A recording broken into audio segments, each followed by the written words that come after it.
Okay, so welcome everybody. We're now recording, so you can put in your name for attendance if you would like. Um, and I wanted to start off, especially now that Deborah is here, that maybe she can say a few words so that we can all remember Dalman today at our meeting.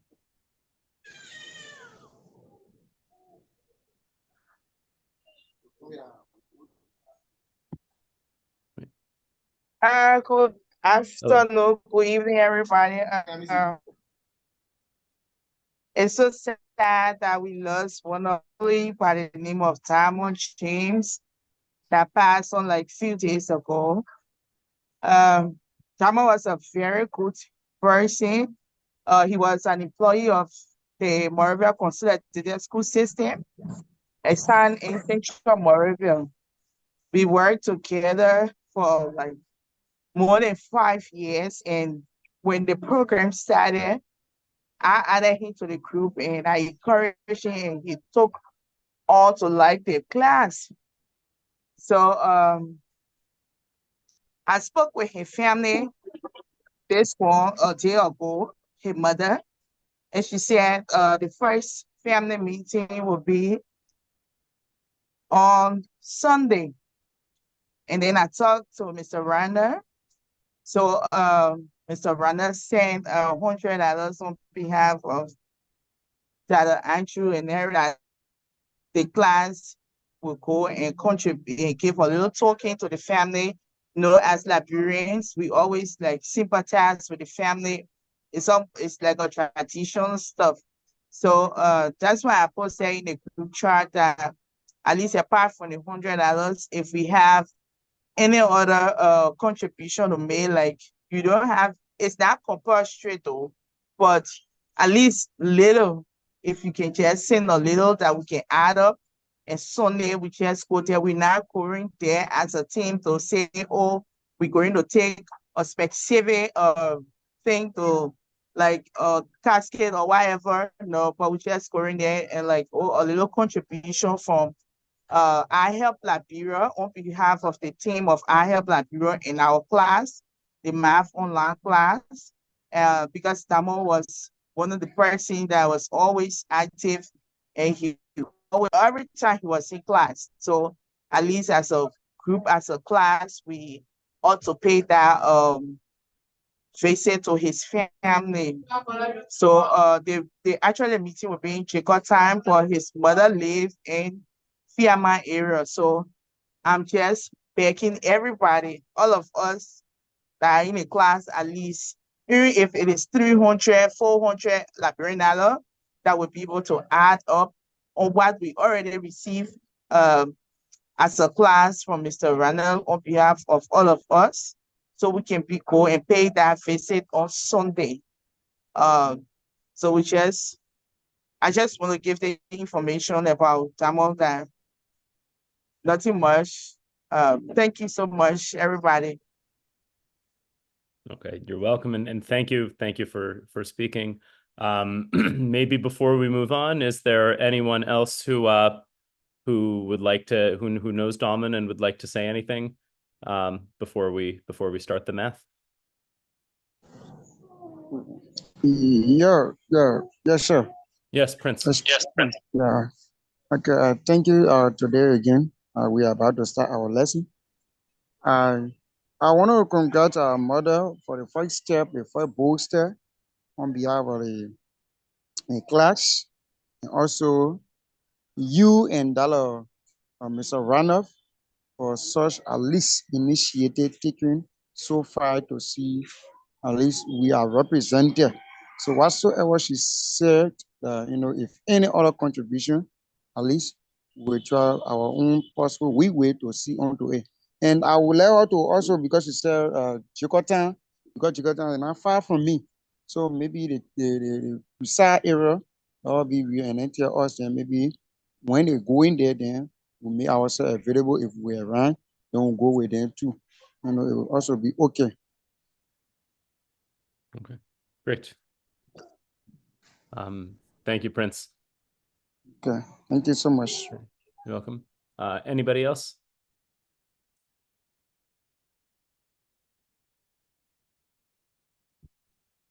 Yes, that's all Yes. good. Princeton.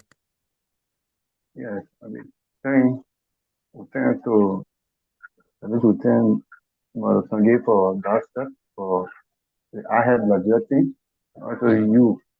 But I think she posted, I don't know whether it's her own personal number that she posted in the group chat. If then we can, what we can do, because we are here to in Nimakante, we can just Mhm. extend our contribution to mobile.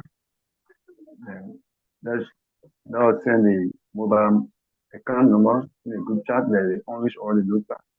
Then we can reach to her also. Okay, good. Thank you, Princeton.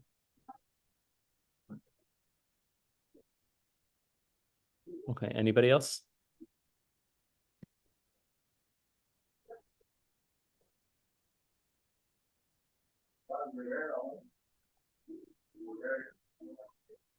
Okay, all right. So if that's it, so thank you to everybody for making those contributions. I'm sorry I will not be able to join on on Sunday, but we all wish Dalman and his family, we send them our condolences and we wish them comfort in this sad time. Um, so okay, so and maybe toward the end of class, if anybody has anything more to say, we can do that. But for now, I guess we will get started. Okay, it seems like people are still getting their data sent to them, but at this point, it's getting late, so we need to start. Okay, so give me 1 second. Okay, 1 second. I just need to check that. Oh, did I not do this? I did that. Okay, good. All right. So yes, again, and if you haven't written down your name, please do it. I think some people are sometimes in class, but if you don't write down your name, then we don't have the record. And so then it's hard to reimburse you for data for the next week. Okay. So so please try to remember to write your name if you haven't done that. In that case, I send the list and I look at the list afterward and it all gets recorded. Okay. So I want to start the way, we usually start by going over the homework. So the homework, remember, we had three relations on a set A, which meant, let's just recall what's a relation on a set A, right? This means that it's an ordered pair, it's a set of ordered pairs of elements of A.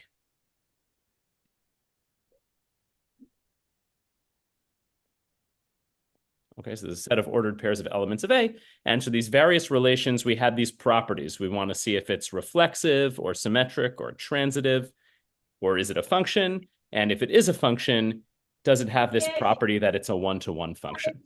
Okay, so the first set that we have is the natural numbers, meaning just the numbers 1, 2, 3, and so on. And the relation is the less than or equal sign. So what that means is that an ordered pair is in the relation if and only if the first entry is less than or equal to the second entry. That's what tells us whether it's in the relation. Okay, so we're going to have all of these questions. So reflexive, symmetric,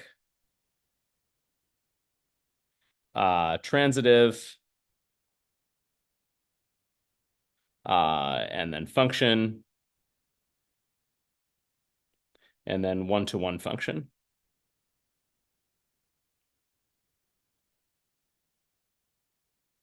Okay. All right. So we want to know whether it satisfies this. So we have to recall what the definitions of all of these terms are.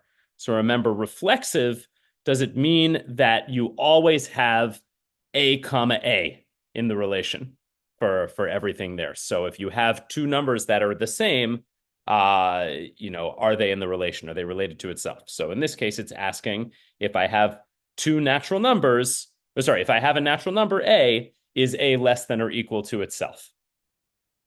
And so in this case, the answer is for reflexive over here.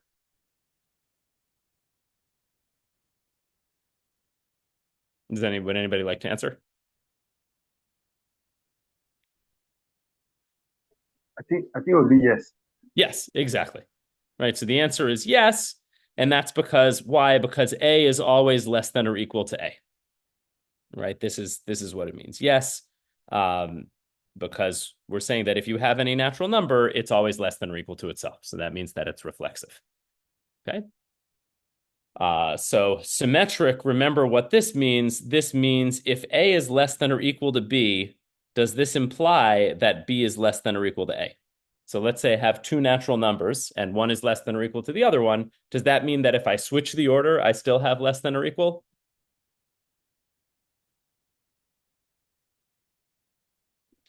Anybody can just answer.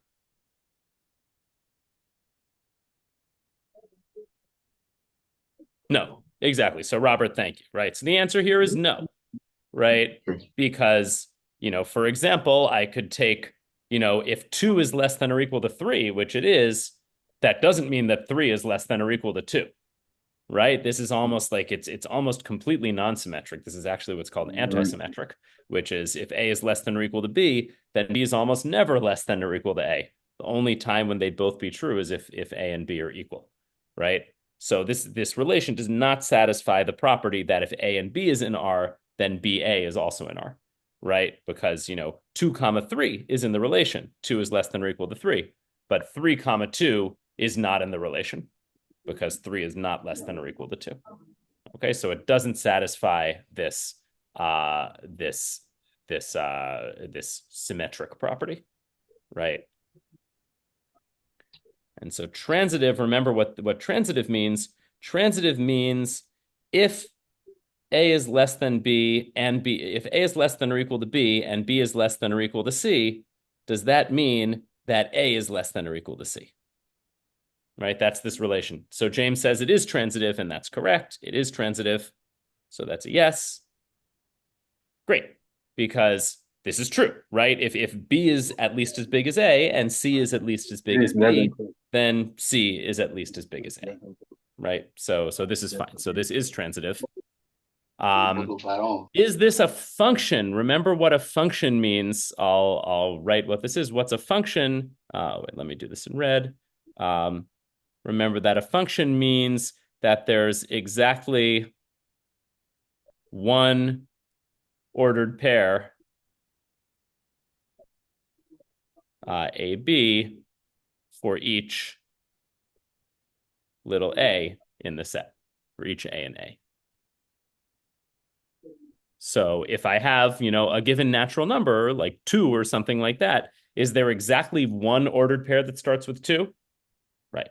And so I see James again. No, right? There's lots of ordered pairs that start with 2, right? So this is not a function because, for instance, I could have like 2 comma 3 and 2 comma 4 are both in the relation. Okay, so it's not a function. And so then asking whether it's a one-to-one function is not even, not applicable, right? Because it's not a function at all. So we can't even ask the question whether it's a one-to-one function. Okay, so this less than or equal to relation has these properties. Okay, it's reflexive and transitive, but it's not symmetric and it's not a function. Okay. All right, and that makes sense because the way that you're talking about functions in general, you wouldn't think of less than or equal to as being something that you use when you define a function, right? So this is fine, okay? And we're recalling here just the definitions of reflexive and symmetric and transitive that we went over in class last time. Okay, any questions on this exercise?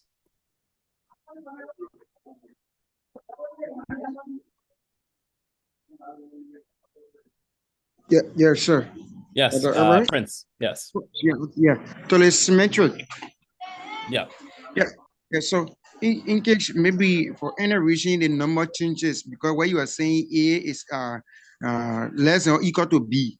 In case Right. now to the second function or to the second error, then B change the number to negative. What will it become? You think it can be changed?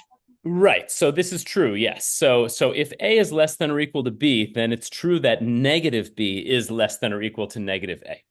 So that would exactly be true. But the question is just asking about A and B. So that doesn't give you that it's symmetric, but this is a true fact in math that if A is less than or equal to B, then negative B is always less than or equal to A. Okay, thank you. Okay, good. You're welcome. All right. Any other questions?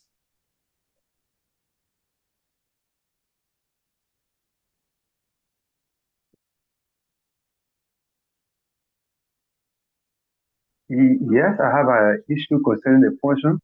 Yes. Sorry, who's speaking? Princeton. Oh, Princeton. Hi. Yep.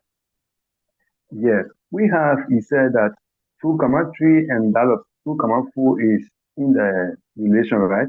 Mm-hmm. So which number do you think it can be like a function there? So it's not a function at all, and it doesn't act like a function for any first input, right? Because no matter what number you put in the first place, you have lots and lots of choices for the second place, because you can take any other natural number that's bigger. So it won't act like a function for any number at all. Okay. Okay. Thanks. You're welcome. Any other questions?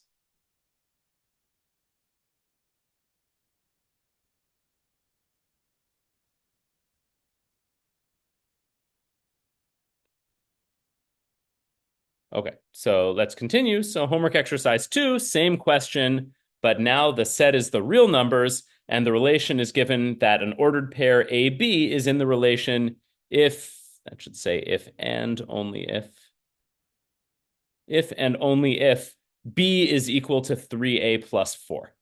So we have our same questions, which I'll write down. So reflexive, transitive, I guess symmetric is next. Reflexive, symmetric, transitive, function, and one-to-one function.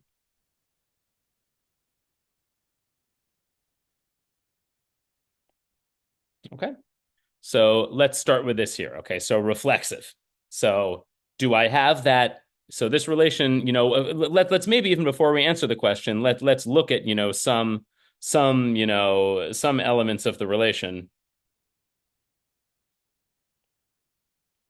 So for instance, if A is 0, then you'll need B to be 7. Sorry, if A is 1, you'll need B to be 7. If A is, 2, you would need B to be 3 times 2 plus 4, that's 10. If A is 0, then you'd have 3 times 0 plus 4, this is 4, and so on. So these are some elements in the relation. Okay, so James says it's not reflexive, it's not symmetric, not antisymmetric, and it's not transitive. So this is correct, okay? So let's go over why is this not reflexive? So it's not reflexive. And all that you need to show that it's not reflexive is a single counterexample. So it's good enough to say something like 1, 1 is not in R. Right? That's good enough to determine that it's not reflexive. Because once we have that, 1 is not related to 1, then we're done. Well, 1 is not in R because this statement is not true, right? 1 is not 3 times 1 plus 4. So it's not going to be reflexive. Similarly, it's not going to be symmetric. It's not going to be transitive. We have no for all of these. Not symmetric. What's our favorite example? We could say that 1, 7 is in R, but 7, 1 is not.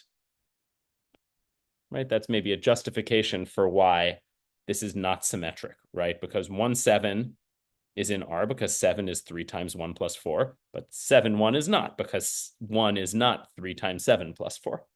Okay, this only works one way. And transitive, definitely not. And we can also say, okay, we could say that 1, 7 is in the relation, and then 7, 3 times 7 plus 4 is going to be 25. So 7 times 25, 7 and 25 is in the relation, but, 1, 25 is not in the relation. So this shows that it's not transitive, right? Because you have 1, 7 and you have 7, 25. So do you have 1, 25? And the answer is no. Okay. So 125 is not here in the relation. Okay. So next, is this a function? So for every A, do I have exactly one ordered pair with that A? Hello? Yes. Hello, George. Hello? George? Yeah, to the transitive, the Yeah. example you just gave Yeah. of the 7, 25, and we'll have 1 command 25.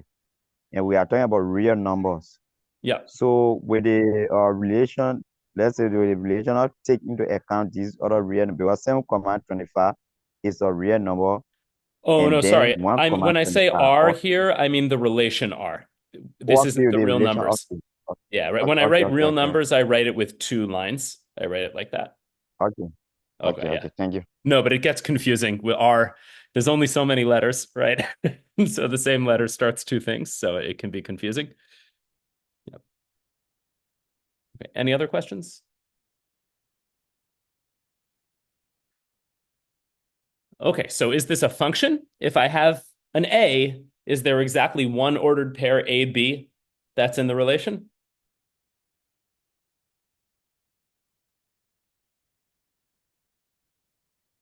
Well, if you know what A is, do you have basically a recipe for how to determine B? Yeah, it is a function. Yes, George. Right. Yeah, it is a function, right? Because Yeah. this is a function because it tells you exactly how to do B. Once I have A, what's B? B has to be 3A plus 4. That's a recipe for getting B.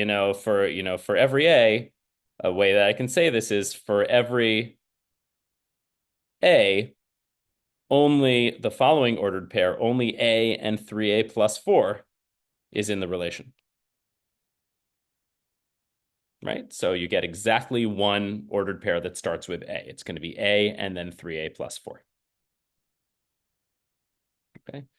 So now let's remember what a one-to-one function is. One-to-one function means that for every B, there's only one choice of what to have in the relation. So if I have a certain B, is it possible that there's more than one A that gives the same B? It's one-to-one, right? So Robert says it's one-to-one. So this is correct. This is yes, it is one-to-one. And maybe the easiest way to see this is by looking at the graph, right? So we'll talk a little bit more about linear functions today, but the graph of this function is, if you want to put it in the xy plane, it would be y equals 3x plus 4. This graph is going to look like a line, okay? And what you see is that this passes the horizontal line test. So that's maybe the easiest way to see that it's one-to-one. So this passes the horizontal line test.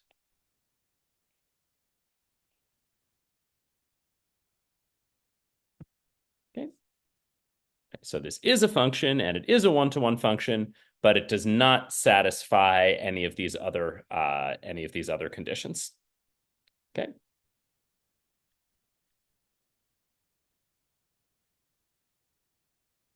Okay. Good. Okay. Any questions on this?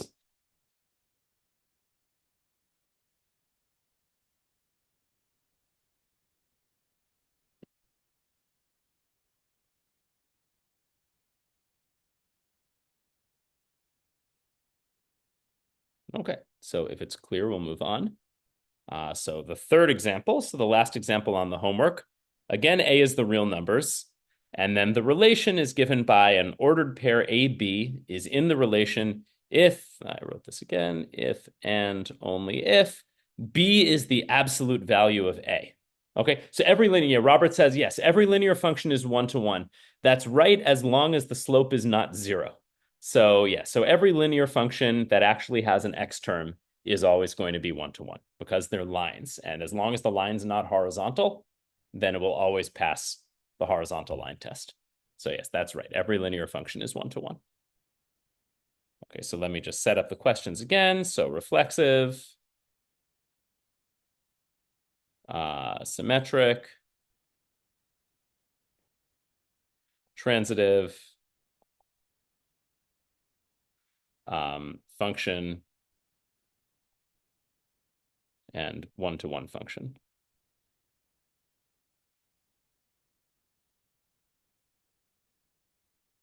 Okay. So, all right. So reflexive, it's a little bit trickier. So do we have, is A comma A always in this relation, or are there examples where it's not?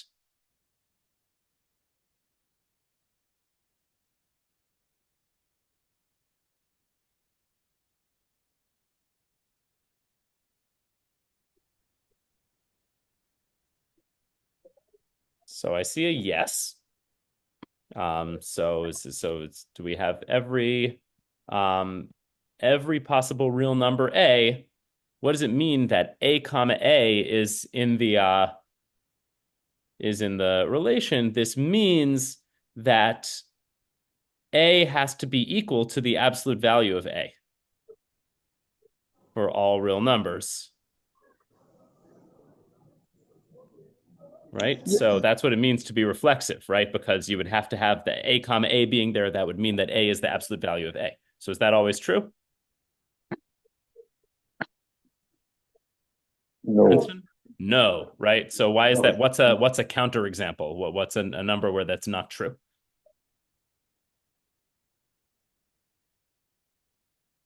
No. So you're correct. The answer is going to be no. yeah. Can I try onto the answer? Yeah, Prince. Yeah, point. Uh, yeah, I agree where he said no, because when A is equal to the absolute value of A, and in an absolute value, it can either be like negative and while coming outside, it can change. So definitely it won't, yeah. So definitely it won't be yes or it won't be reflexive. So it will be no. The answer will be Exactly. no. Right. Because -1, for instance, if I take -1, this is not in R, right? This is not in the relation. Because -1 is not the absolute value of -1. You'd have to have -1 comma 1, not -1 comma -1. So that explanation is perfect. It's not reflexive because it has, for instance, this ordered pair here is not in the relation. Okay, -1 comma -1, not in the relation. Okay, because -1 is not the absolute value of -1. Has to become positive. Great. Okay, symmetric. So if B is the absolute value of A, does that mean that A is the absolute value of B? Assume no. Right. Okay, George. So what's a counterexample? So that's correct. The answer is no. So what would be, an ordered pair that's in R, but if you switch it, it's not in R anymore?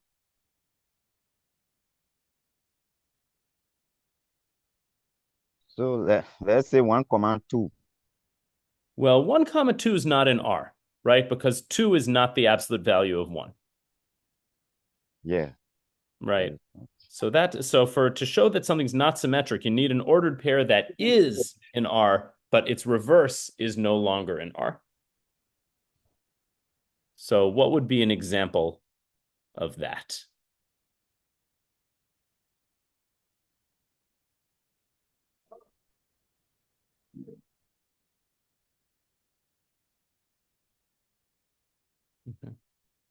Good. Robert Sunday. That's great. Okay. -1 comma 1.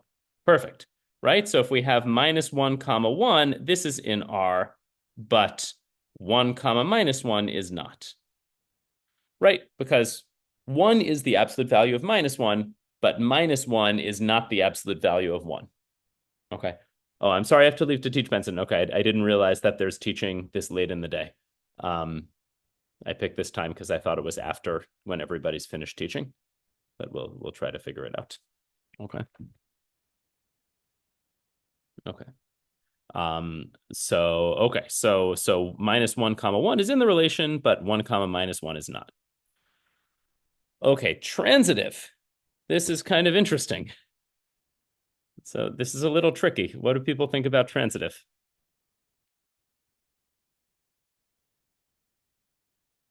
So this is saying, what is this saying? This is saying, if B is equal to the absolute value of A and C is equal to the absolute value of B, is C equal to the absolute value of A? Right? That's really the question that transitive is asking, right? B being the absolute value of A, this means AB is in the relation.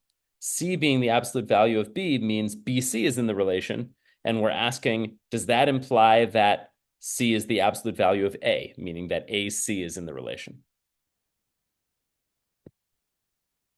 So if you take an absolute value and then you take the absolute value of that, is that the same thing as taking the original absolute value?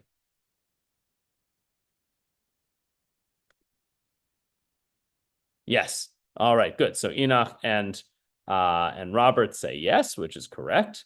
So this is exactly right. So the answer is yes.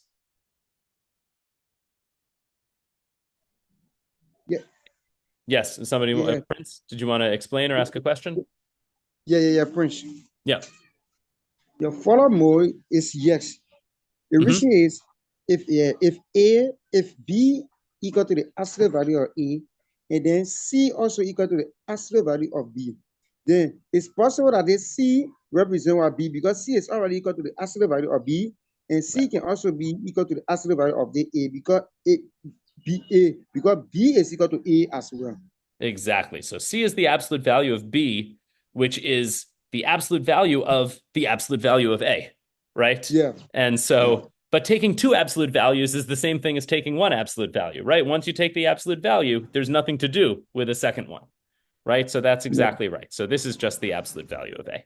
Yeah, Okay. Dad, can you give a real example on that, Sure. numerical example? So let's say that we have something like, -2, 2 is in the relation. Well, 2, 2 is in the relation. So -2, 2 is also in the relation. This is a numerical example here, right? And in fact, you might think this is kind of a silly example, but actually there aren't really any better examples than this, because for transitive, you've got to have something in the relation. If that's going to happen, that second entry needs to be positive. So then for the transitive property, you then need to start an ordered pair with this entry. So you're starting it with something positive, which means the other entry just has to be the same. And so the transitive property says, actually, that means -2, 2 is going to be in the relation. And this is basically the only type of example that happens unless you just start with a positive number and then everything is just the same number. And that's fine also for the transitive property. So what I will say is that when you're trying to show that something is not true, it's good enough to just give one counterexample. If you want to show that something is true, it does have a property, it's not good enough to just write down one example. Because to show that something has a property, you have to show that it holds for every possibility, right? And so that's why if you actually want to prove that this relation is transitive, you need to use letters because they can stand for any type of number. So it's asking the question, if B is the absolute value of A and C is Hello, the absolute value of B. Sorry, 1 second. hello. Hello, yes? Yeah, I actually want to Enoch, understand yeah, something. Is Enoch? yeah. Yeah. So this one where you have if C is the absolute value of B, Mm-hmm. and let's say if you have A to be the absolute value of B and C is the absolute value of B, and Sorry, which no, means A C is is not the absolute value of B. Sorry, B is the absolute value of A, right? yeah. This So corresponds to ordered pair AB, and this corresponds to BC, right? Yeah. yeah. So can this also be analysis from the squeeze theorem or the sign of you have if you have example. Sorry, Enoch, I didn't get you for the last bit.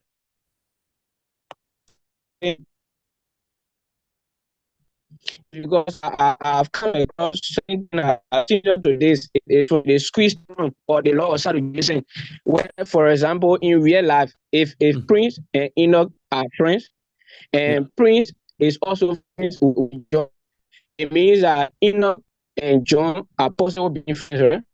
Mm-hmm. Yeah, sorry, I didn't get you clear. You came in and out on that. Yes.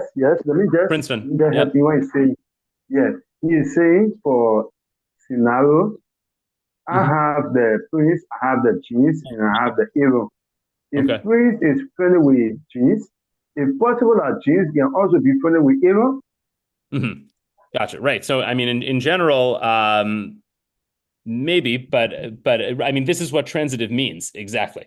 But and in this case, if you're using absolute value as your relation, then it is. I'm saying if you take the absolute value and then you take the absolute value again, it's the same as just taking one absolute value, right? But this is kind of what transitive means for a relation.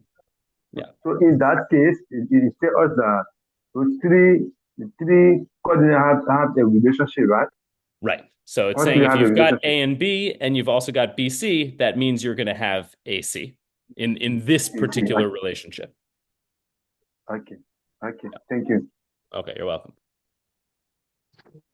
Okay. Okay, so is this a function? Over here? Yes, sir. Yes, Prince. Uh, yes, it is a function, Great. but it's not one-to-one function. Great. So that's exactly right. So it's a function, but it's not a one-to-one function. And right, so the easiest way to see this is probably from the graph, right? And so the graph here we have b is the absolute value of a. So if we're graphing it, this is y equals the absolute value of x. So what does that function look like? Well, when x is positive, that's just y equals x. So it looks like this. And when x is negative, that's y equals negative x. And that looks like this, right?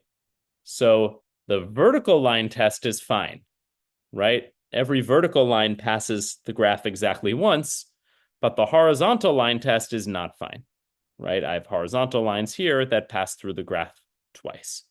So, vertical line test, okay.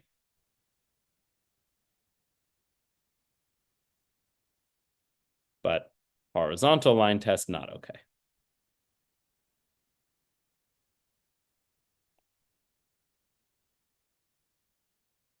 Okay. Right, because this horizontal line passes twice. And if you want to look at, so what does that mean? It means that like -1, 1 and 1, 1 are both in the relation, right? And that means it's not one-to-one because you have two different first entries that give the same second entry. Okay, so -1, 1 and 1, 1 are both there. That tells you it's not a one-to-one function. Okay. Okay. All right, good. Any questions on this example?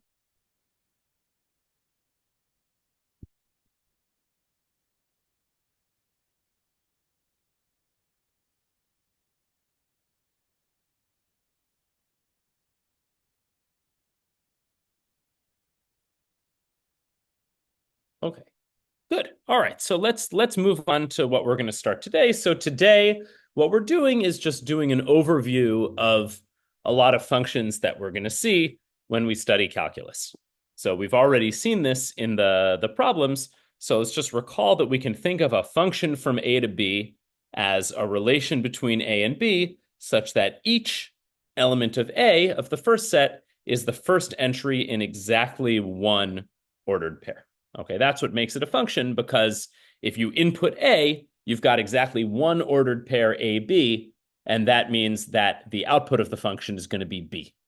And you always have B, and it's well defined because there's only one choice, right? So another way to think about this is that you can think of a function as a machine. This is your big, function, right? And it inputs some, what did I do? No. It inputs some element A, and then it outputs some element B. Okay, and it has some recipe that does this, and it could be given by math. It could be given, it doesn't need to be defined in terms of standard mathematics. It can be defined however you want, as long as it gives you a well-defined output. Okay. And so what we're going to do today is review some of the functions that frequently show up in calculus. Okay, so that we have a library of the kinds of functions that we're going to apply calculus to. And what I should say is that functions, the point of functions is that they're used for modeling. Okay, functions are used for modeling, situations in life where you have an input and then you have an output. And so we'll talk about a few examples of that today. And I should say that if you're following along in the textbook that I sent the PDF of, and I can send it again to the list, this is section 1.2 in the textbook, what we're talking about today. So this is in the Stewart book, Stewart Calculus. Okay. All right, so if you want to follow along in the textbook, which I sent a soft copy of 2 weeks ago, but maybe some people are new into the chat room, so I'll send it again. This is all done in section 1.2. Okay, so all right, so the first most important type of function is a linear function. Okay, and especially in calculus, linear functions are going to be the most important functions we're going to see.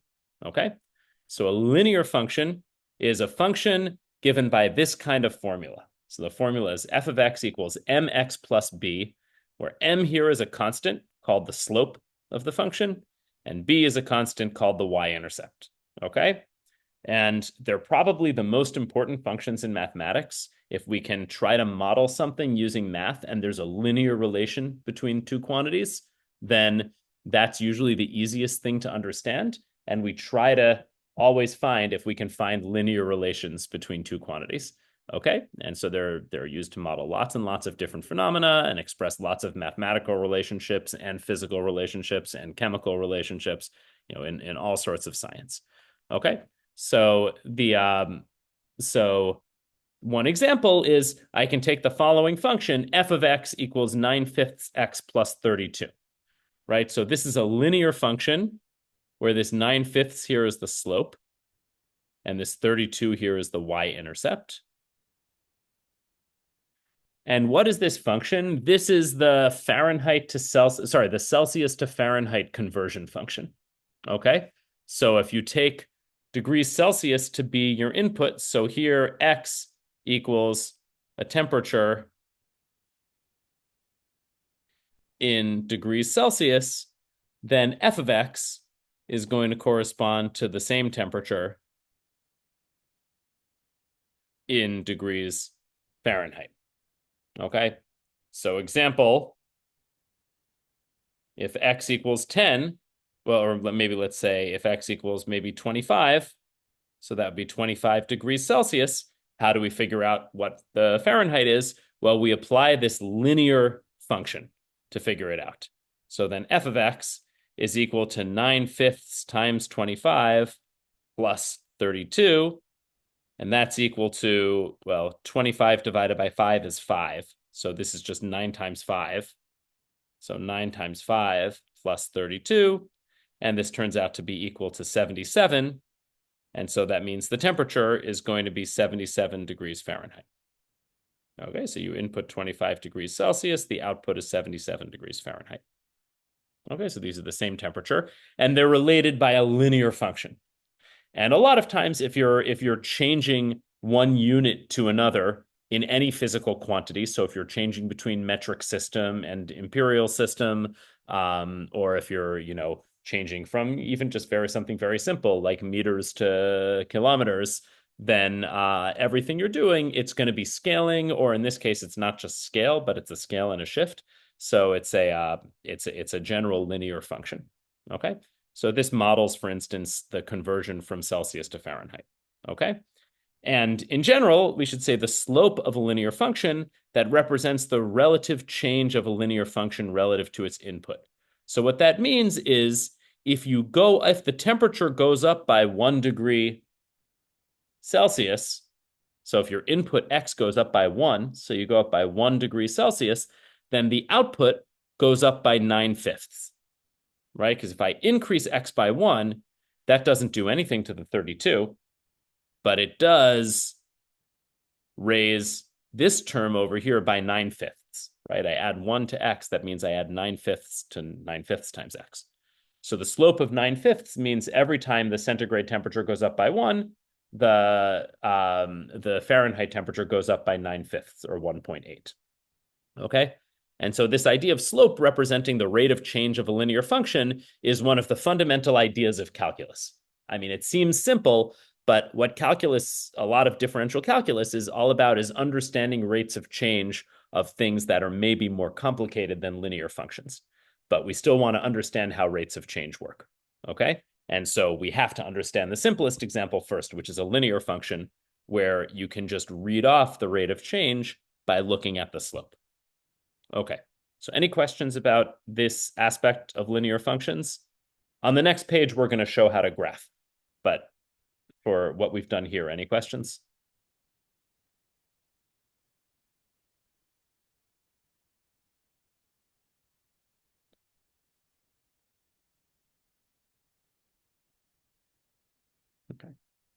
Okay, so how do we graph a linear function? Again, this is probably review for most people, but it's so important in calculus that I just want to make sure that we are completely together on this.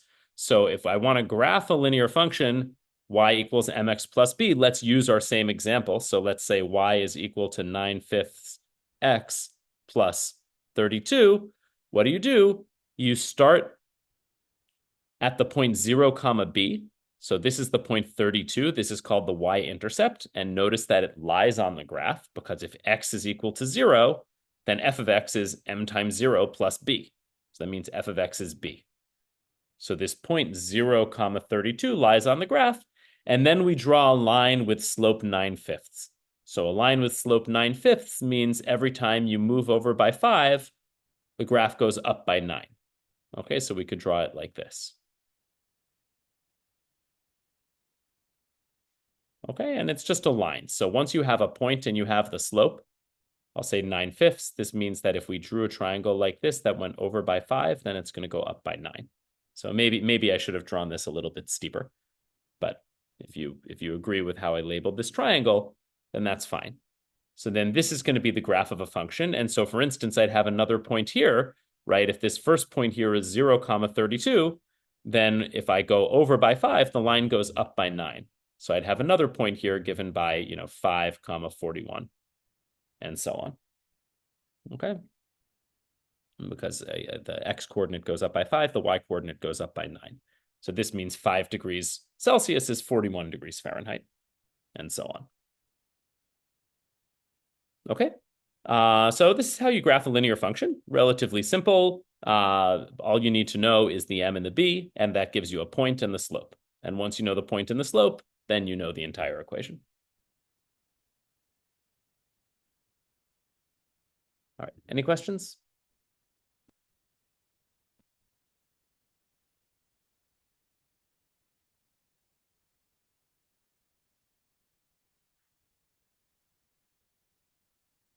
Okay. Okay, great. That's clear. We'll move on. So we're going to go to more complicated functions. So what's the next type of function we need to deal with in calculus is what's called a polynomial. So a polynomial is a function of this form.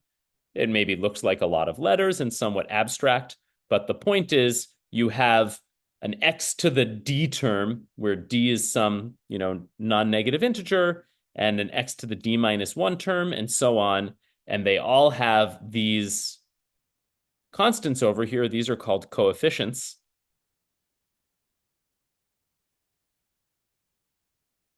Okay. And the quantity d is called the degree of the polynomial. And so basically you can add up different powers of x, and you can have whatever coefficients you want multiplying all those powers. And what we should observe is that a linear function is a special kind of polynomial that has d equals 1. That means that you only go up to the x to the first term. X to the first is just x, right? So you only go up to a1x plus a0, right? And there's no extra terms. And that's exactly this form of a linear function that we had before. In this case, the a1 is m and the a0 is b. So just to, examples, you could have a quadratic polynomial. So you could have like x squared plus 4x plus 5. That's a quadratic polynomial. You could have polynomials of very big degrees. So you could have x to the 100 minus, minus 2.5 x to the 50th plus, 7 pi, right? I mean, the coefficients just have to be real numbers. They don't have to be whole numbers. They don't have to be rational numbers, and so on. You can have basically any terms with any degrees and any coefficients that you want. The only rule is that the exponents all need to be whole positive numbers, okay, or 0, right? So the exponents all need to be whole numbers for it to be considered a polynomial. And the domain, remember, the domain is the set of x that you can plug in. And so the domain of any polynomial is the whole real numbers. Okay, it's all of R, right? You can always plug in any real number to a polynomial. Okay. So this is the next. So this is the next most important type of function. And we'll see polynomials a lot during calculus, and they kind of generalize linear functions to give you graphs that can be curved. Okay. And so just some graphs. So there's a special kind of polynomial called a monomial, which means, so poly means many, mon means one. So that means a polynomial where there's only one term, where all of the other coefficients are zero. So there's only one non-zero term there. Okay. So if you have something like this with a certain monomial, there are certain graphs that we should know. So what are graphs of monomials? Let me just draw a few. If we have y equals x, maybe y equals x squared, y equals x cubed, and y equals x to the fourth. Let me just show you what these graphs look like. Okay, so y equals x, relatively easy. We saw this, it's just a line that goes through the origin. Y equals x squared is also one that most of you probably know, so that's a parabola. Looks like this. And notice that it curves up because when I plug in negative numbers over here and I square them, I still get positive numbers. Right, so in all of these graphs, I have the x-axis across and the y-axis up here. So y equals x cubed looks quite a bit different. So if this is x and this is y equals x cubed looks kind of like this. Okay.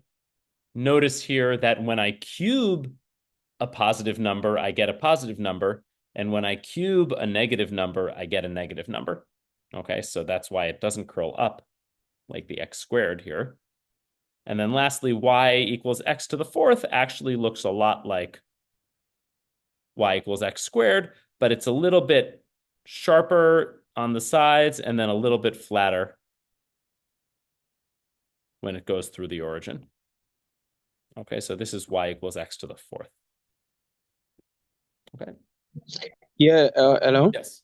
Yes, Enoch. Yeah, or what if some of these having to have any absolute values, or it has a negative sign? For example, if you have y equal negative s cube, or you have y equal negative s squared, or you have y equal the absolute value of 3s squared or 3s like that. Sure. Okay. So first, let me say negative. Anytime that so we'll talk probably next week about how making changes to functions changes their graphs.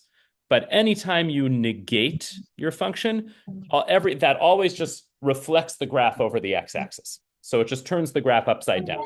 So if y was equal to negative x squared, maybe I'll draw that in another color. So y equals negative x squared would look like this. This here would be y equals negative x squared. Okay, so it always just reflects the graph over the x-axis. And something similar would happen with negative x to the fourth. If you use the absolute value, well, for certain things, like for x squared, if you added on an absolute value, nothing would change. Yeah, because right? It's always positive already. But for x cubed, if you did x, we already saw the absolute value, right? Maybe I'll draw this one. I'll draw it like this in green. The absolute value, this is what y equals absolute value of x would look like. It means that when you get something negative, you have to reflect it over the x-axis. So this becomes this V-like structure here. And then for something like y equals x cubed, if you did the absolute value, it would, again, you'd reflect this over the x-axis, but it wouldn't actually have a sharp corner. It would look kind of smooth. Maybe I'll draw that also. So this is kind of what if I draw the thing in green, that would be y equals absolute value of x cubed. Okay. So yeah, so you can modify these graphs by, you can throw in negatives, you can throw in absolute values and so on. And that will, absolute value will just reflect something from below the x-axis to above the x-axis. And a negative will just reflect the entire thing, whether or not it's below the x-axis. Okay. So these look like that. And then x to the fourth, by the way, we should just realize it's also always positive, because if you raise a number to the fourth power, or in general, if you raise a number to any even power, you're always going to get a positive number, because raising it to an even power, like x to the fourth, means you square it and then you square it again. So if you square it the first time, you get something positive, and then you raise that to any other power, it's still going to be positive. Okay. All right, so any questions about these graphs?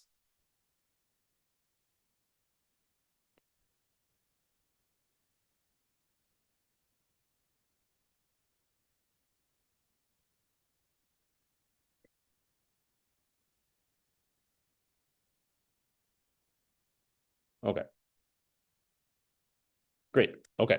All right, so let's move on. Okay, next type of function that's going to be important in calculus is what's called a power function.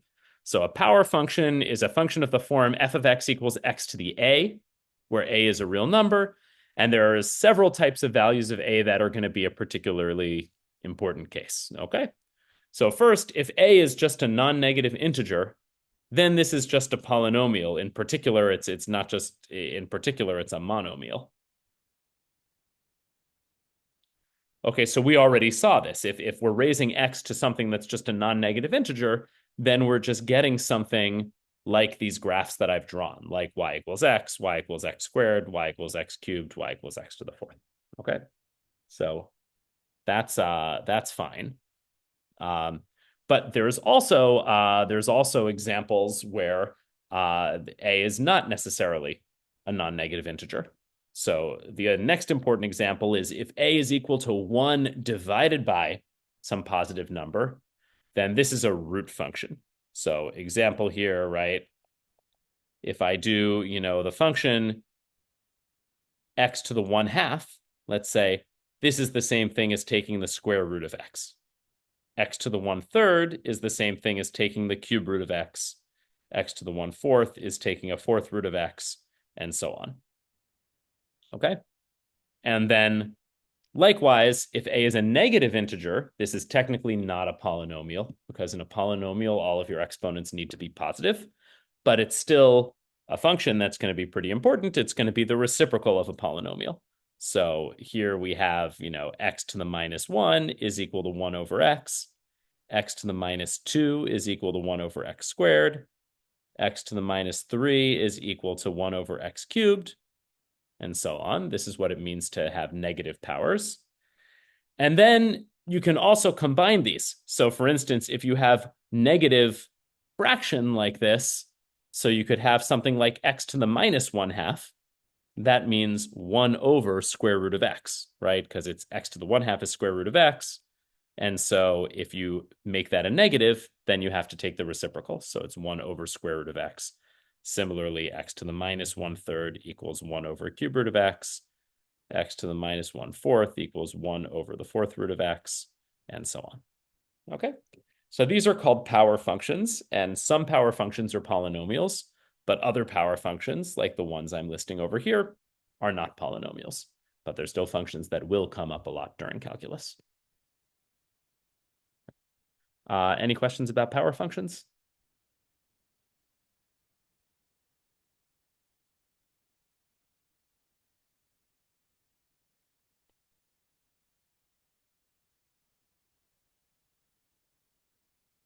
Okay, so maybe just to write down one quick example.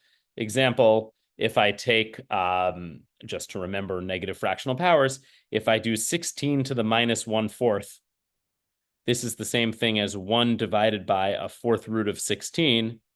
And so the fourth root of 16 is the number that when you raise it to the 4, you get 16. That number's 2. So that's the same thing as 1. Yeah. Right. Okay. Oh, sorry. Yes, enough. Right. So that's going to be 1/2. Okay. So this is how you can evaluate things with negative fractional exponents like that. Okay. Great. Okay. So those are power functions. Next, Hello? so maybe what's an application of power functions? So let's do something in electromagnetism in physics. Okay. So there's a law called Coulomb's law in electromagnetism that says that if you have two electrically charged particles, then the force, the electric force between them is going to be equal to k q1 q2 over d squared. Where what does this mean? So this k here is just a constant. Okay. This Q1 and Q2 are the charges on the particles. These are usually measured in what are called coulombs. That's in honor of Coulomb, who discovered the law. And then this D here is the distance between the objects. Distance between the objects. So now let's say, so suppose I have two objects with fixed, let me say, fixed positive charges.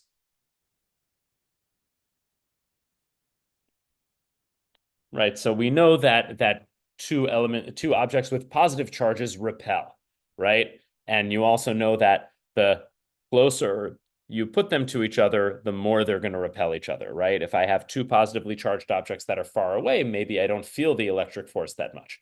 But if you try to push them really close to each other, then they're going to start to push each other away, right? That's the electrical force. So if we have these objects with two positive charges, we can make a force function. So we can make so-called force function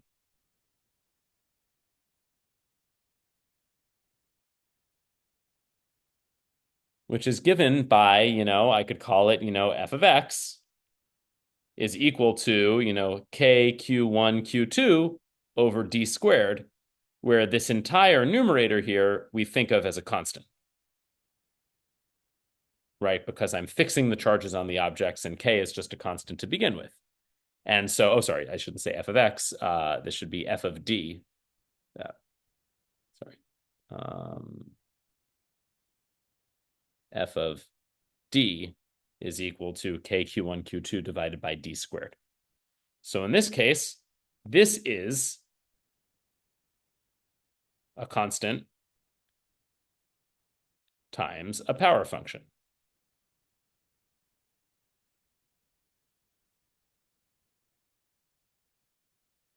Okay, and it's not a polynomial because the d squared's in the denominator here.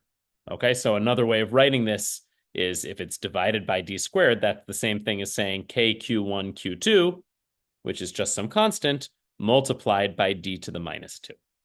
Okay? And so this d to the minus 2 here, d is your variable. We could call it x, but we're calling it d because it represents a distance. So d is your variable, and you're raising it to the minus 2. Okay? So we get that your force function is a constant times a power function, which is not a polynomial. So these power functions show up a lot in physics. They show up anytime you're talking about what are called inverse proportions. So if you have, for instance, the law of gravitation is the same as Coulomb's law, you also get this force is dependent on the distance squared between the objects. For gravity, it depends on the mass of the objects rather than the charge on the objects. But yeah, so this is how gravitation works. And then there's going to be, in general, lots of situations in physics where something is inversely proportional to something else. And so to model that, you need power functions. Yes, Hello? question? Hello? Yes, hello? Hello? Yeah, probably on this, I think last week I did do a thing for the personal. I recommend I'll put it in the chat. Okay. Yeah, sorry, I'm losing you. I'm not getting you anymore. Hello? Hello? Yes, maybe you want to turn off your camera. It might make you come through clearer if you turn off your camera. Okay, hello? Hello, yeah, try to turn off your camera, and I think that'll make you come through clearer.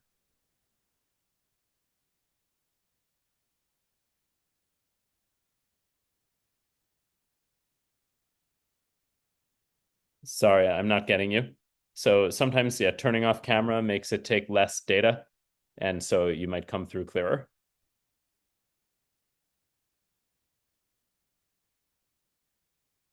Hello?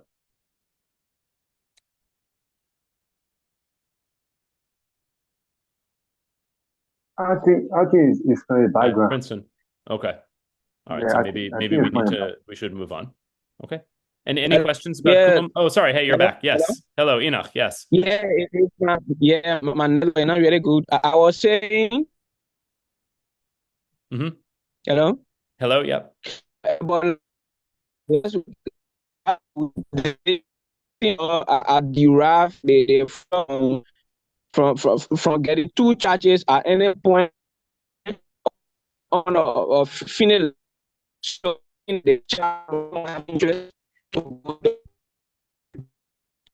Sorry, you're breaking up. I'm not getting you. I think you have to just test what you say. Yeah. Maybe you can type it you into just the have to chat so we can see it. If you want to type into the chat, because yeah, we're not getting you. You're breaking up.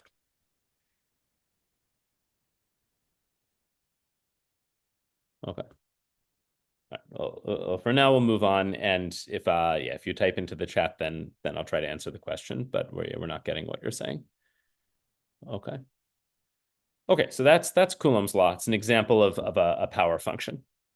Okay, what other types of functions do we have? So there's something called a rational function. So what's a rational function? It's a quotient f of x divided by g of x when f of x and g of x are polynomials. So an example of a rational function would be something like 3x squared plus 4x minus 5 divided by x minus 3. Okay. So we have a polynomial in the numerator and a polynomial in the denominator. And the important thing to know about rational functions is that the domain for a polynomial, remember, the domain is all the real numbers. But for a rational function, you can't plug in any real number. You have to make sure that the denominator is not 0. So here for the domain, you need x to not be equal to 3 so that the denominator is not 0.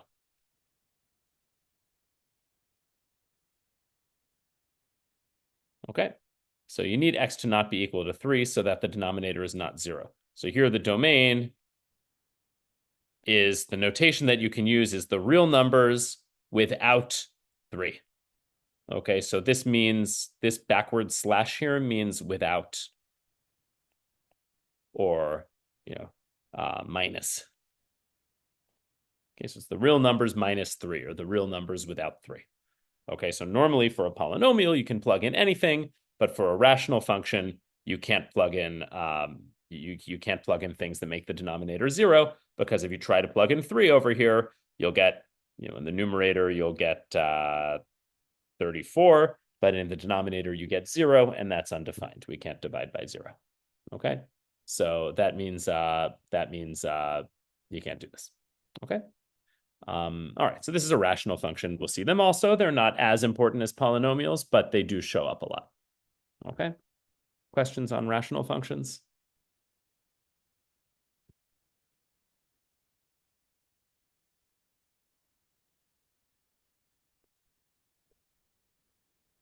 Okay. So yes, Yes, question, Princeton. yeah. So with this rational function, can we use the standard division to solve this problem? Well, there's no Can it problem. be I didn't give possible? you a problem. I mean, there's no problems, right? I just gave you We an just example. There isn't really a problem here. okay. Yeah. Okay. Yeah. No, just giving some examples. So you can try to solve equations involving rational functions. So an example of a problem would be something like, solve,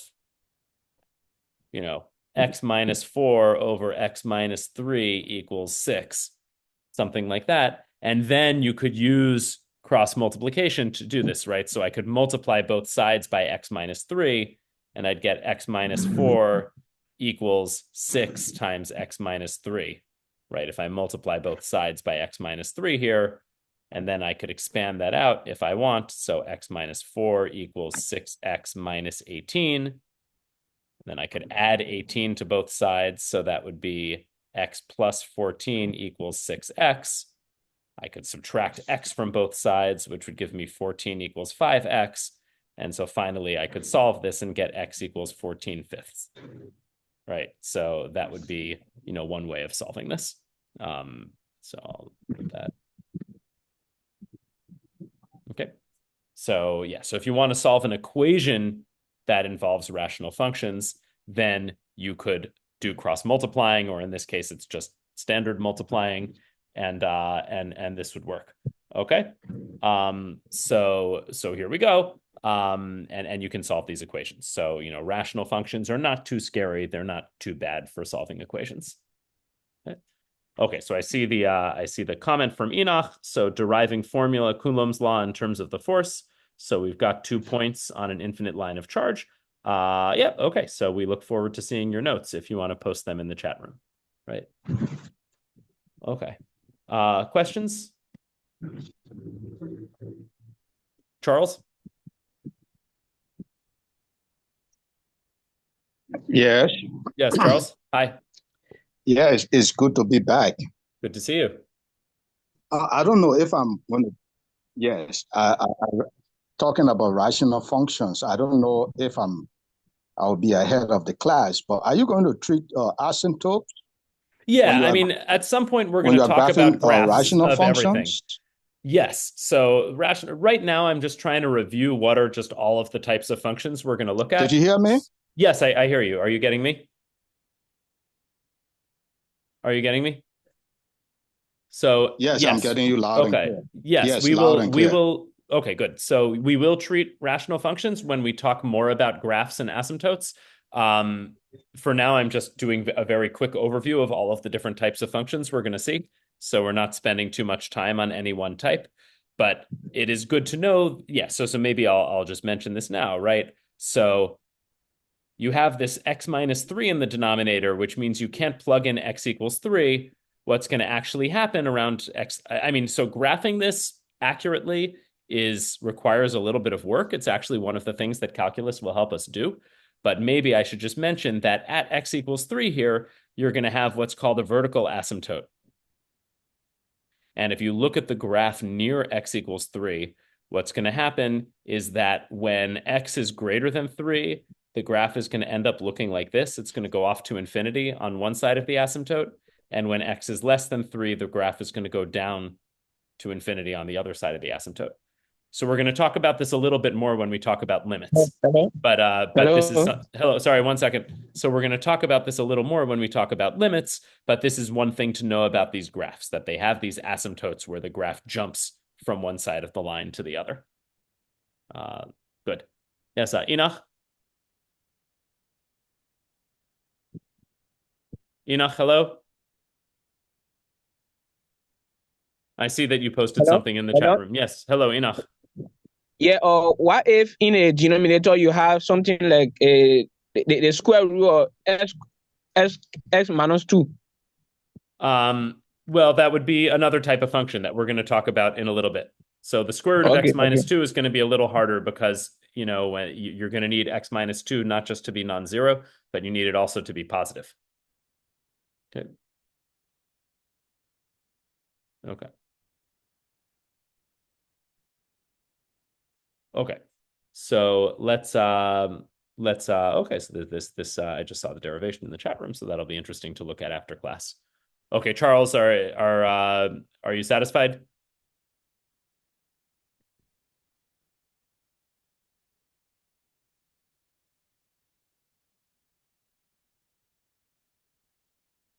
Okay. So all right, so let's move on.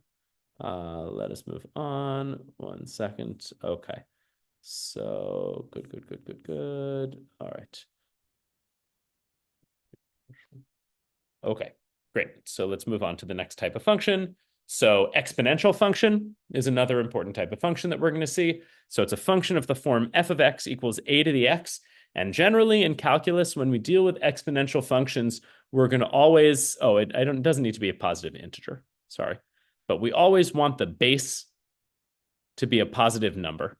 Okay, it turns out when you have negative numbers in the base, then things are a little bit difficult. So, okay, so I see, Enoch, your question. If you have that in the denominator, what can you say about the domain and range? So the range I'm not even going to touch now. So the range for a rational function is a tricky thing. That's not always so easy. The domain, if you had square root of x minus 5 in the denominator, then the domain, and maybe I'll type it here just for the domain, you would need to have x minus 5 would have to be greater than 0. Sorry, x minus 5 would have to be greater than 0. Because otherwise, if it's negative, you can't take the negative. You can't take the square root of something negative. Okay, so x minus 5 would have to be greater than 0. And so that means for the domain, you would have to have that x is greater than 5 for the domain. Okay. All right. So good. Okay. So moving on to I just want to make sure that we get through all of these functions today.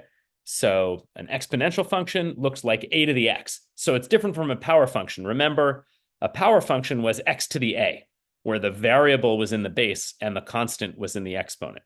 So an exponential function is the same thing, but in reverse. So here the constant is in the base and the variable is in the exponent.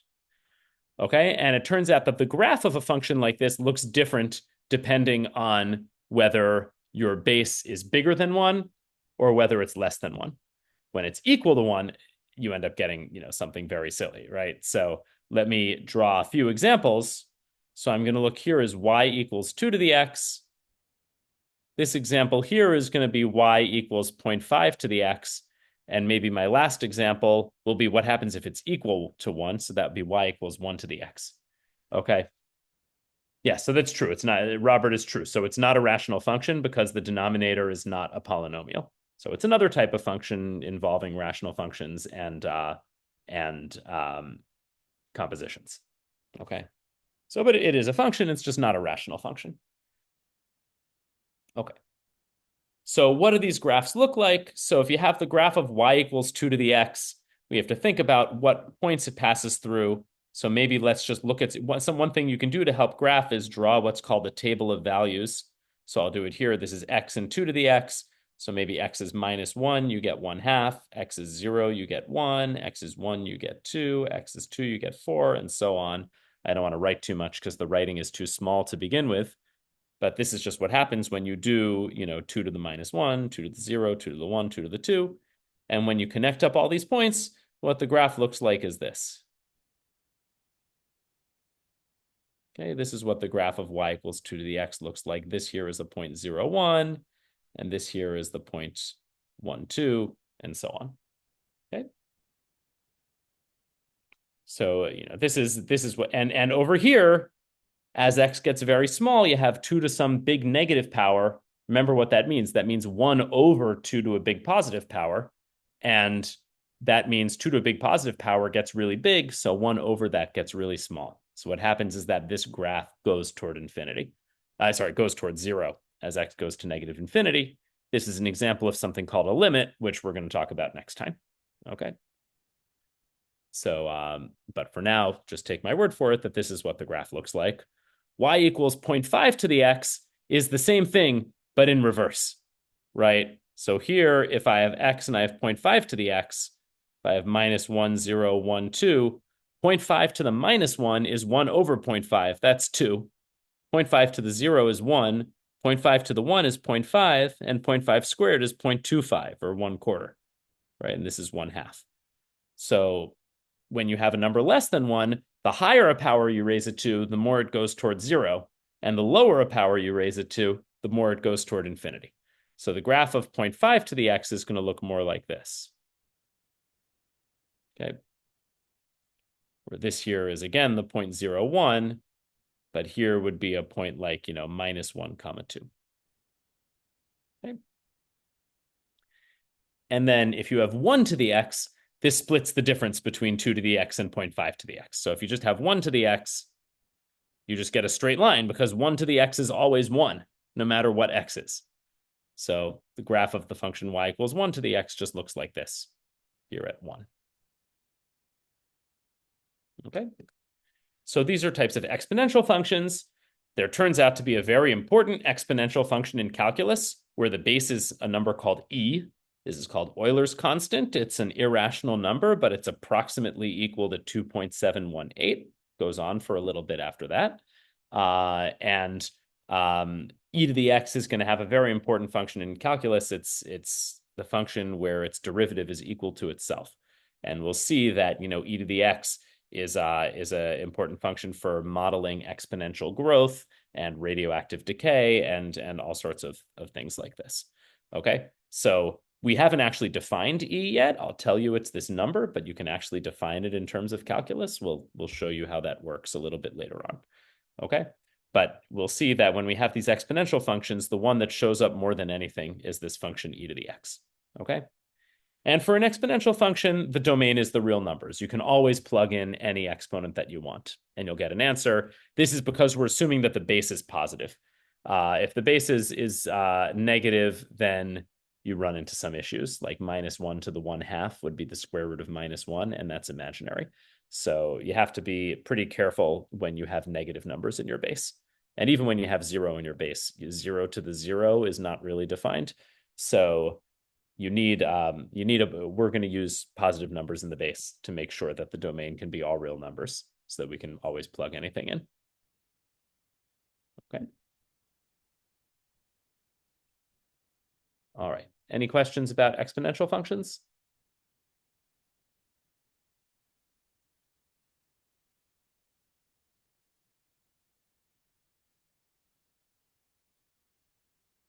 Okay, if there's no questions about exponential functions, we will move on. Okay. Okay, so let's move on. So if you have functions, you can create new ones based on old functions, right? So you can do basic operations on functions. So if f of x and g of x are two functions that are defined on the same domain, or you can restrict the domain so that they're defined in the same place, and they both have target space, the real numbers, so their values take place in the real numbers, then you can do the standard math operations on them. You can add the two functions, you can subtract the two functions, you can multiply them, and you can divide them. And if the domains of f and g are both a, then the domain of the new function is still going to be a. So f of x plus g of x, or f of x minus g of x, or f of x g of x is still going to be a. And you can add functions of different types. So you could take something like x squared plus 5 to the x, or you could do, a power function. So something like, x, well, maybe I'll say x to the, 1/2, or x to the 1/3 plus, 3x plus 71, etc. You can, or I can do a minus, I can add, subtract, multiply, do whatever I want. This is all fine. And the only thing you have to worry about is that the domain's always going to be a, except if you're doing division and the function that you're dividing by can sometimes be equal to 0, then you have to take those points out from the domain, right? So we basically already saw this with rational functions.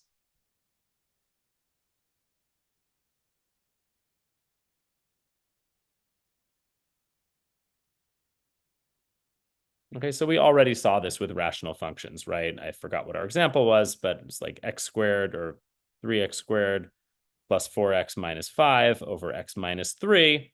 The domain of the individual pieces is all of the real numbers, but for the here, we had to take 3 out of the domain.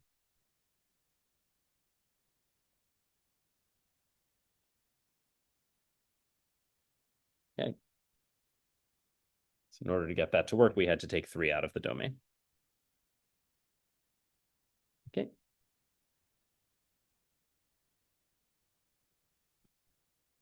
Okay, so you can do this. You can do combined functions in kind of a standard way.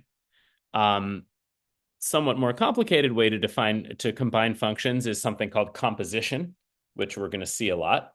So let's say that we have two functions, f and g, say on the real numbers, so we can compose them, which means apply one function and then apply the next one by applying them in order, and that will create a new function.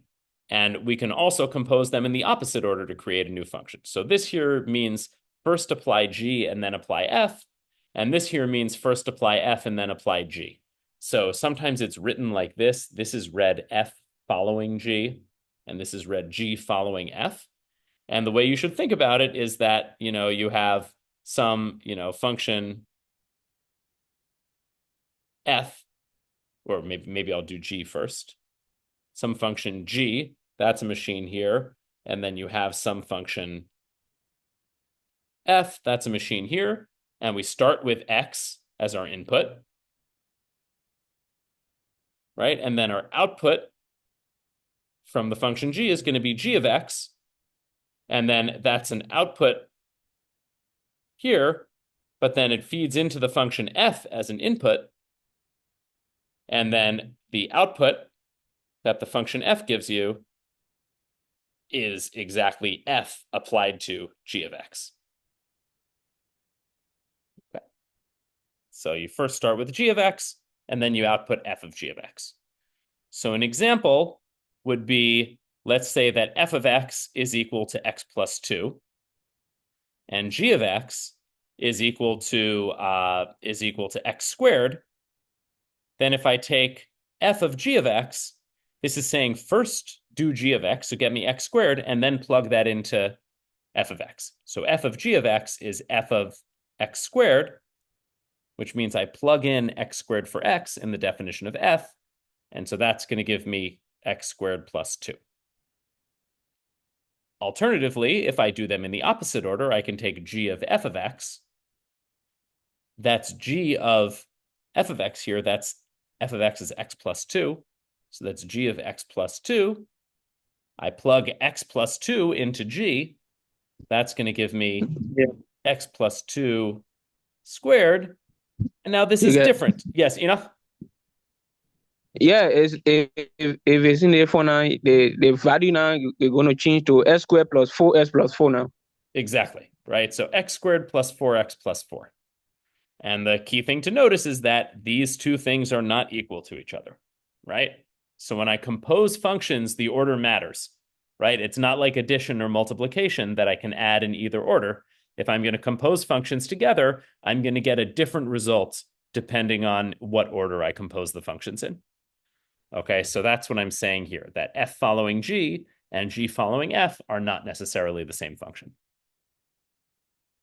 Okay, so these are some tools so far that we have to create new functions. So we have our polynomials and our rational functions and our linear functions and power functions and exponential functions. And there's other ones that we'll talk about in a little bit. But from those basic functions, you have all of these methods of combining them in order to create new functions. Okay. And we're going to use these compositions are going to be important, for a lot of things that we want to model in calculus. And we're going to want to understand also kind of, if we understand something about the rate of change of f and something else about the rate of change of g, then how can we understand the rate of change of their composition? So there's going to be a law in calculus called the chain rule that's going to tell us how that works. Okay. Questions?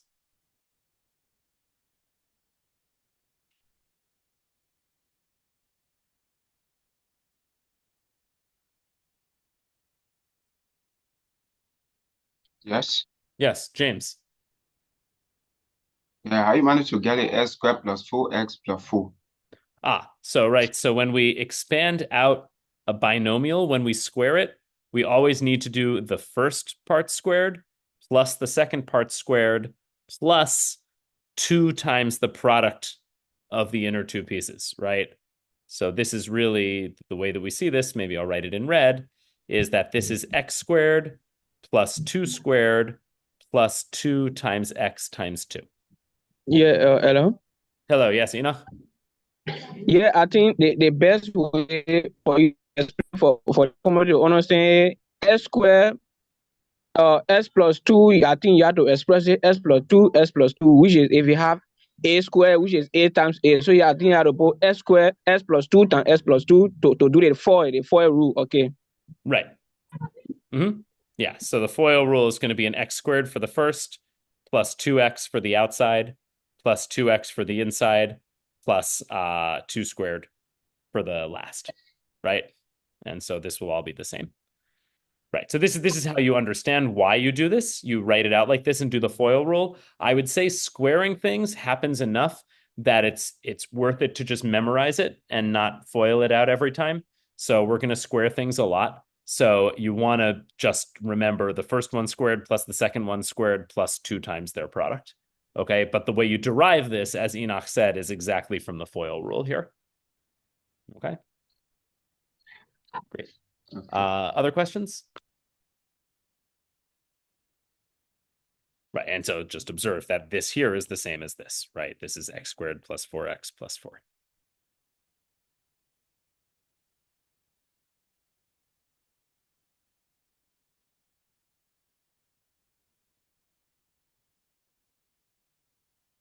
Okay, so let's move on. So there's trigonometric functions. Obviously, I'm not going to give a real introduction to trigonometric functions. Would take, at least an hour to do it slowly. So I'm just going to give a quick overview here. At some point, maybe I'll do some more details. But we have a bunch of other functions. So the standard trigonometric functions, sine x and cosine x and tangent of x. And then their reciprocals that we have are called cosecant of x. This is equal to 1 over sine of x. There's secant of x, which is 1 over cosine of x. And there's cotangent of x, which is 1 over tangent of x. Okay? And so sine of x and cosine of x are defined using the unit circle, which I'll talk about in a little bit. And tangent of x is defined as just sine x over cosine of x. So really, the only things you need to know are sine of x and cosine of x, and everything else just comes from sine and cosine by doing various operations. Okay? So maybe I should say just a couple of things. So first of all, why are trigonometric functions important? So they're important for triangles, of course, but generally in calculus and in physics, they're used mostly to represent anything that's periodic. So anything that repeats itself. So sometimes the most important reasons you're using sines and cosines are to understand waves, or to understand the motion of a pendulum, something that keeps going back and forth and back and forth. Or you want to understand electromagnetic waves or sound waves or something like this. So they are called trigonometric functions because originally they came from triangles, but most of the applications are actually not about triangles. They're about things that repeat, that go back and forth and back and forth.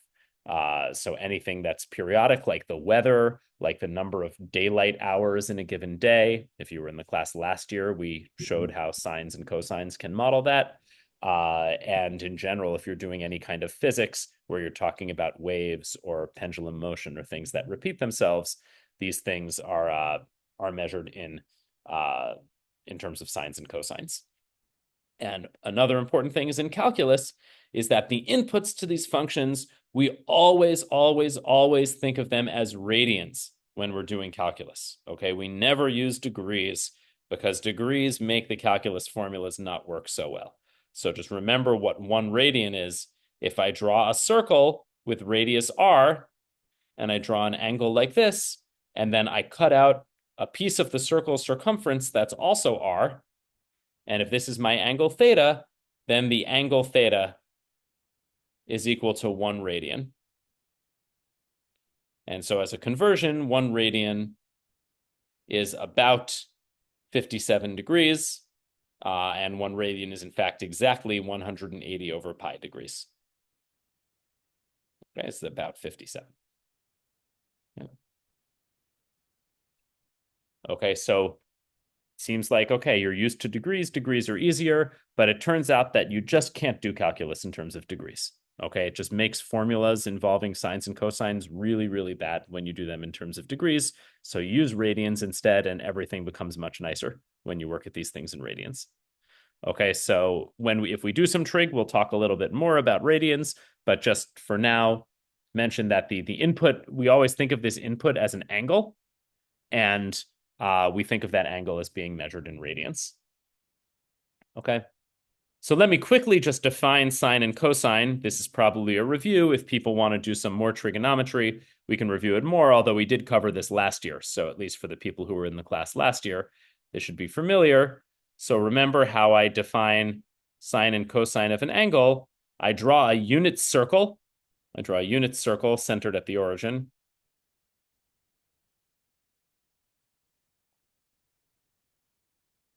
Okay, so if I draw a unit circle centered at the origin, unit circle meaning it has radius 1. And then if I look at a certain angle here, theta, then I can see I draw a line which is at an angle theta counterclockwise from the positive x-axis, and I see what point it hits this unit circle. And the x-coordinate of that point is defined to be cosine of theta, and the y-coordinate of that point is defined to be sine of theta. Okay? So this is how you define sine and cosine. We can do more details later, but let me just say something. What does the graph look like? If I have y equals sine of x, it looks like a wave. It looks like this.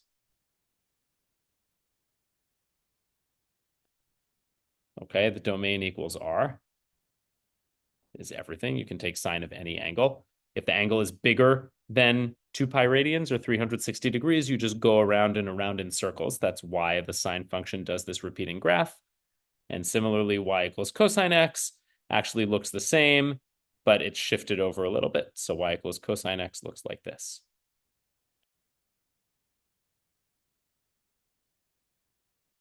Okay, and the domain is also all the real numbers. Okay. Okay, so again, when we do more trig, we'll talk about this in more detail. But I just wanted to say, I mean, one thing that you can see, for instance, is what's sine of 0 and cosine of 0? Well, a 0-degree angle means it lies along the axis. So you get the point 1 comma 0. So that means cosine of 0 is 1 and sine of 0 is 0. Okay, so that's why cosine of 0 is equal to 1 here. These graphs go up to 0.1 and sine of 0 is equal to 0. You can see that it goes through the origin. Okay. Okay. So that's just a quick introduction to trigonometric functions. We'll talk about them more when we need them, but I don't want to get derailed and spend hours and hours on trig because it's going to take us away from the ideas of calculus, which I want to talk about more later on. Okay, and we did this last year. Okay, so just mentioned there are other functions. There's the most important is probably logarithms. We'll definitely talk about logarithms at some point. There's inverse trigonometric functions. There may be other ones. We'll review them as we need, but we're not going to need them for the introductory aspects of calculus. Okay, so we don't need to use logarithms yet. Logarithms do turn out to be very important in calculus, and so we will talk about them when the time is right. But for now, we're not going to talk about them.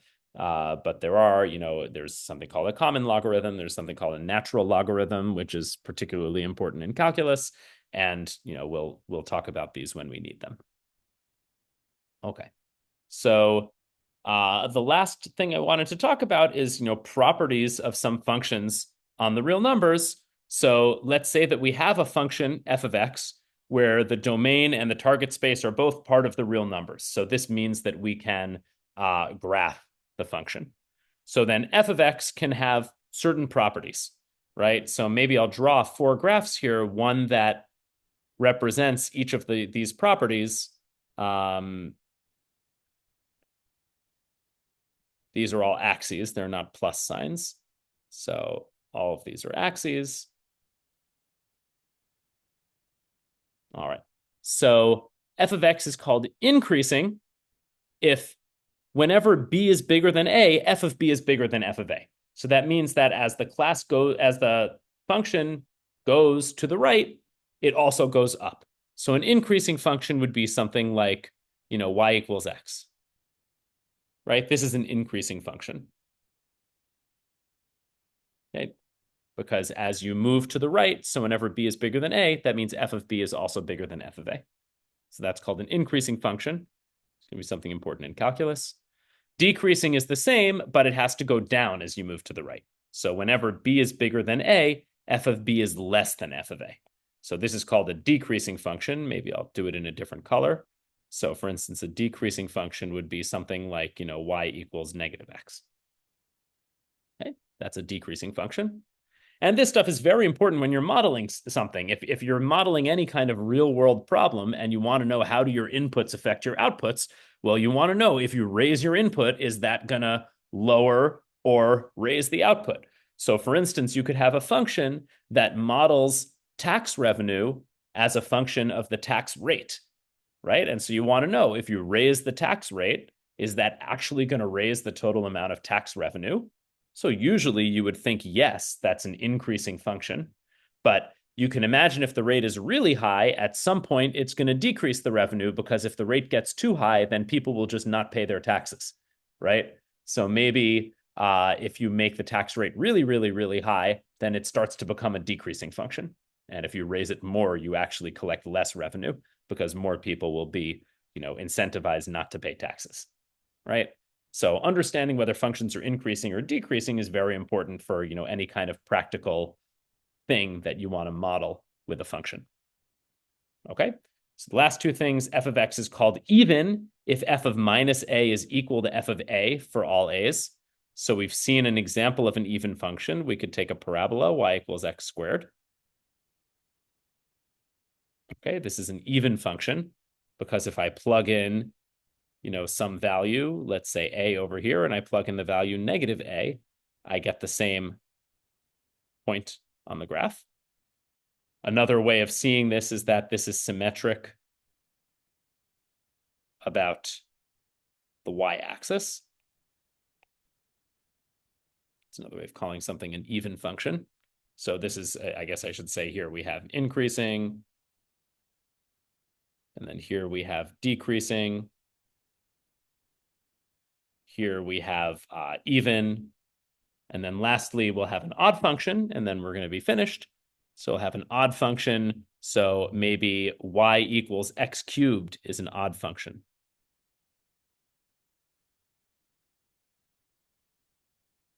This is an odd function. So that says that how do you calculate f of negative a?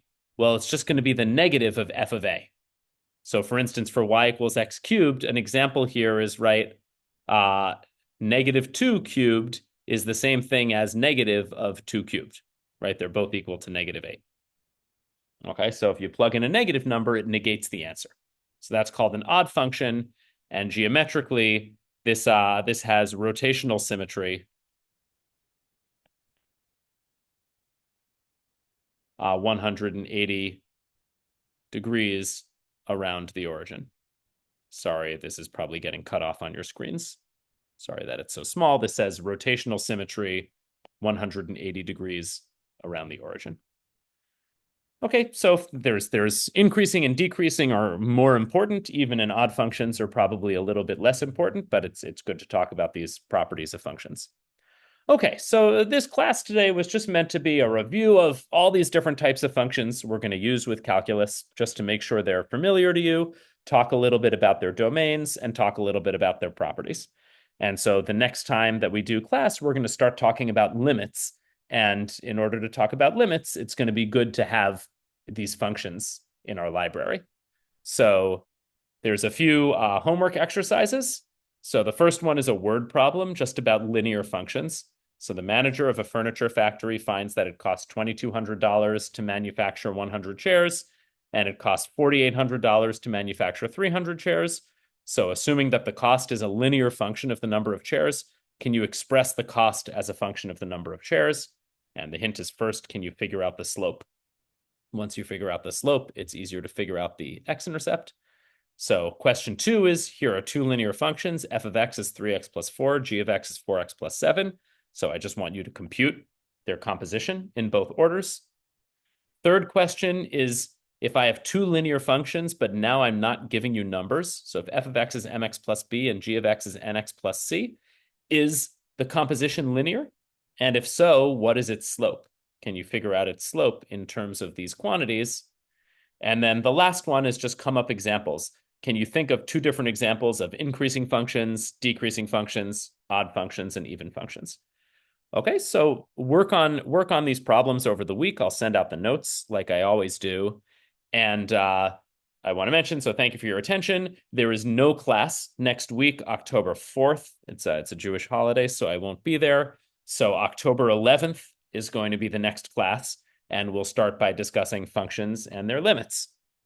Okay, so thank you, everybody. Thank you for coming, and please remember to type your name in the chat if you haven't done that yet. If you've done it already, then we have it recorded, and that will be fine. Okay, any questions? Hello. Hello, yes. Abraham? Hello. Yeah, Abraham? Yes, yeah. First of all, I will extend my sympathy to the class for the loss of the friend. We planning to visit the family either on Sunday or Monday to see when there will be a burial. I think that the plan was, So all somebody the said children Sunday earlier on, that it would be Sunday.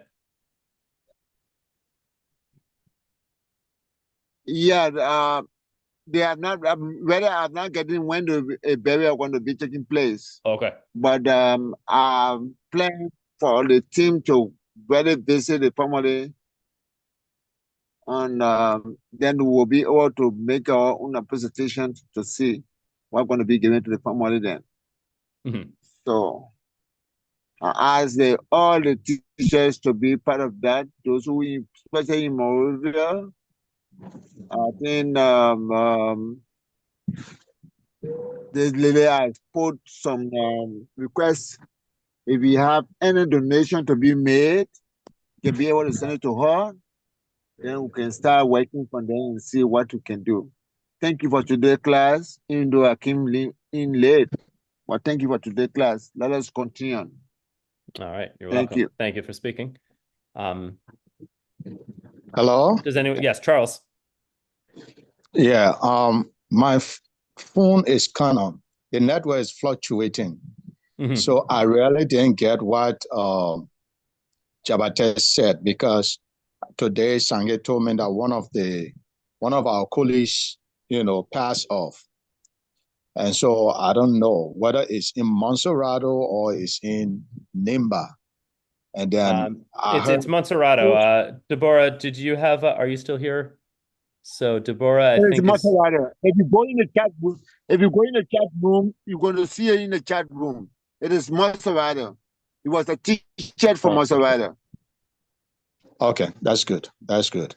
Yes, I agree with Jabate. There's a need for us to identify, ourselves with the family, and whatever, little contribution we can make in that regard, it would be very good. Mhm. Yes, so I think there's information in the chat room how to make contribution Thank you. to the mobile number. You're welcome. And I'm sure there will be more information over the next day or two, and people know the exact place to go. Okay. Okay, great. And Deborah should have the information. She was here. She spoke earlier on at the beginning of class, but she's no longer in the Zoom room. Okay. So Andrew, before I get off, yeah, the textbook you are using mm-hmm. and the syllabus, are they all in the chat room? Yes. Yeah, so I sent a PDF. Okay. I can send it again, but I sent a PDF of the textbook and of the syllabus. And all the material today is from section 1.2 of the textbook. Yeah, so okay. 1.2 okay. section. I get there. Okay. So thanks a lot, Andrew. Okay, you're welcome. Thanks a whole lot for yes. Okay then. All right. So thank you all for coming and for paying attention. I'm going to stop the